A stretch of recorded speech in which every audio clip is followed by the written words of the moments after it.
আসসালামু আলাইকুম রহমতুল্লাহি বারাকাতুহু। নতুন একটা অ্যাসেসমেন্টের রেজাল্ট বেরিয়েছে যে new briefing finds stateless people in the UK face prolong legal limbo.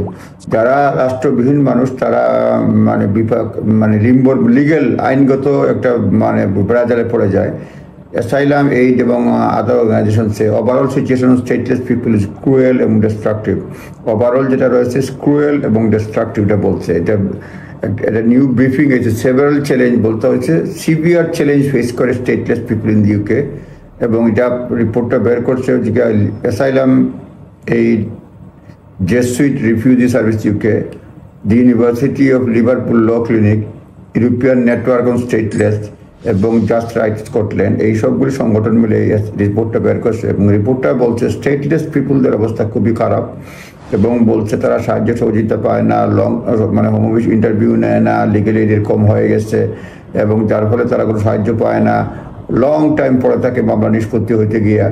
এখানে বলছে যে according to report exact stateless people difficult determine করা কতজন আছে। তারপরে অ্যানালাইসিস করে গভর্নমেন্ট ফিগার বলছে United Nations high commissioner for refugee UNHCR এর তথ্য অনুযায়ী যে 5,483 stateless people in the UK 2022 সালে 5,483 জন ছিল। Briefing said real figure is higher.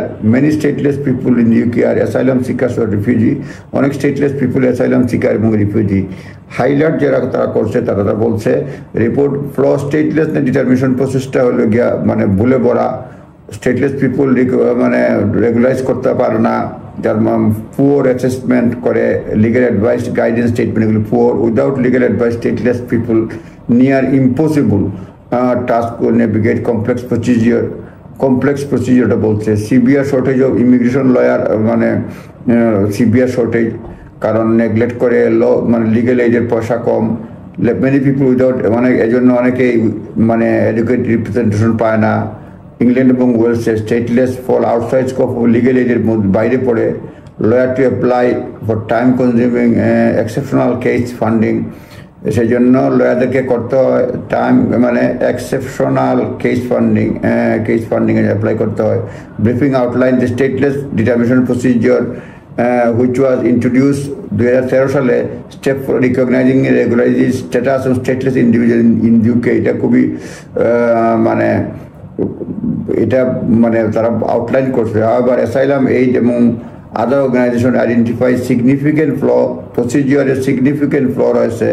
There is no right of appeal in the court for people who refuse recognizing stateless. Large portion of refusal আর unchallenged থাকে। সুতরাং অনেক ধরনের problem. Stateless people are almost never invited to home office interview ডাকা হয় না, which can be crucial. তাহলে ডাকা হলে তাদেরকে এক্সপ্লেন করতে পারতো। Report said burden of proof unfairly অ্যাপ্লিকেন্টের উপরে বার্ডেন অফ প্রুফ দেওয়া হয়ে যায়। The threshold proof usually high, অনেক ধরনের problem. Stateless individual also disproportionately risk of long detention থাকে due to uncertain legal status, জন্য অনেক লম্বা ডিটেনশনে থাকে। সুতরাং অবস্থা খুবই খারাপ স্টেটলেস যারা যারা অ্যাপ্লিকেন্ট থাকে। এই হচ্ছে স্টেটলেসদের অবস্থা নিয়ে রিপোর্ট। আপনারা নিজ দায়িত্বে দেখে নেবেন যারা স্টেটলেস বা এই ধরনের সিচুয়েশনে রয়েছে। ধন্যবাদ। আসসালামু আলাইকুম।